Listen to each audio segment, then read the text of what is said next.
आज मी बनवते पनीर टिक्का। हे मी हिरवी मिरची, लसूण, आलं, पालक आणि कोथिंबीर घेतलेली आहे। हा ठेचासारखा करून घेतला आहे। हे चांगलं याला आपण मिक्स करून घेऊया। आणि याच्यामध्ये आता मी टाकणार आहे मीठ,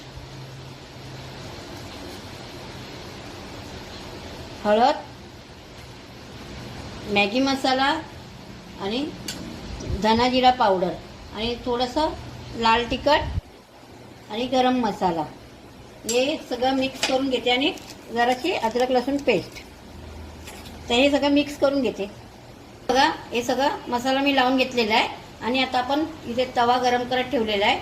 आता एक एक त्याच्यावरती पनीर आणि शिमला मिरची घालून फ्राय करून घेणार आहोत। बघा एक एक असं पनीर, शिमला मिरची आणि पनीर हे सगळं फ्राय करून घेणार आहोत आपण चांगलं। गॅस स्लो ठेवूया म्हणजे पनीर पण आपलं करपणार नाही त्याच्यासाठी। हे बघा हा आपण एका बाजूने चांगलं फ्राय करून घेतलेलं आहे। शिमला मिरची पण झाली बघा। आता आपण असं दुसऱ्या बाजूने चांगलं शिजवून घेऊया। हे बघा आपलं पनीर टिक्का रेडी झालेला आहे।